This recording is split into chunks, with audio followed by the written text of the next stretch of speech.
Assembly ఎన్నికల్లో ఓడిపోయిన కాంగ్రెస్ నేత మైనంపల్లి హనుమంతరావు పార్లమెంట్ ఎన్నికలపై ఫోకస్ పెట్టారు. మెదక్ లోక్సభ సీటుపై కన్నేశారు. అసెంబ్లీ నియోజకవర్గాల వారీగా పర్యటిస్తూ కార్యకర్తల్ని సమాయత్తం చేస్తున్నారు. బీఆర్ఎస్ను టార్గెట్ చేయడమే లక్ష్యంగా పెట్టుకున్నారు. మాజీ ఎమ్మెల్యే మైనంపల్లి హనుమంతరావు వ్యూహం ఏంటి? కాంగ్రెస్ ఎంపీ సీటు కోసం లాబీయింగ్ చేస్తున్నారా? Was the story?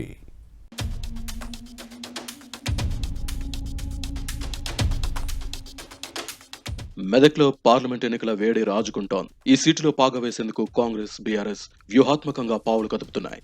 మల్కాజ్గిరి మాజీ ఎమ్మెల్యే కాంగ్రెస్ నేత మైనంపల్లి హనుమంతరావు ఈ సీటుపై కన్నేశారు. అసెంబ్లీ ఎన్నికల్లో మల్కాజ్గిరి నుంచి పోటీ చేసి ఓడిపోయిన ఈ నేత పార్లమెంట్ ఎన్నికలపై ఫోకస్ పెట్టారు.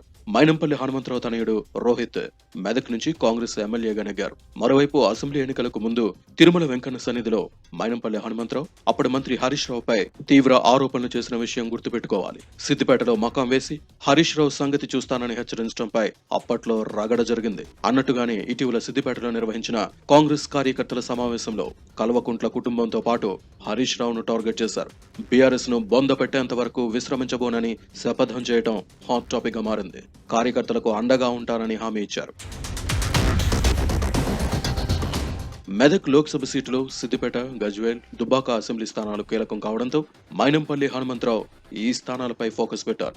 ఇప్పటికే సిద్దిపేటలో కార్యకర్తలను సమాయత్తం చేసిన ఈ నేత మిగిలిన 2 స్థానాల్లో పర్యటించే ప్లాన్ లో ఉన్నారు. హస్తం పార్టీని బలోపేతం చేసే పనిలో ఉన్నారు.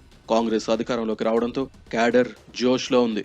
వారిని మరింత ప్రోత్సహించడం ద్వారా లోక్సభ ఎన్నికలకు సమాయత్తం చేయాలని భావిస్తున్నారు. సిద్దిపేటకు చెందిన కొందరు కాంగ్రెస్ నేతలు మైనంపల్లి హనుమంతరావుతో నిత్యం చర్చలు సాగిస్తున్నట్టు సమాచారం. సిద్దిపేటలో ఉంటూ తమకు అండగా ఉండాలని కోరుతున్నట్టు టాక్ నడుస్తోంది. మెదక్ పార్లమెంటు సీటు కోసం మైనంపల్లి ప్రయత్నిస్తున్నారు. ఈ స్థానం పరిధిలోకి వచ్చే మెదక్, రామాయంపేట నియోజకవర్గాల నుంచి ఎమ్మెల్యేగా ప్రాతినిధ్యం వహించారు. దీంతో ఇక్కడ ప్రజలతో పాటు నేతల పరిచయాలున్నాయి. పార్లమెంట్ సీటుకు పోటీ చేస్తే అవి కలిసొస్తాయని భావిస్తున్నారు. మరోవైపు మల్కాజ్గిరి పార్లమెంట్ సీటుపై కూడా ఈ నేత కన్నేశారు. కానీ ఇక్కడ అవకాశాలు తక్కువగా ఉన్నాయని భావిస్తున్నారు.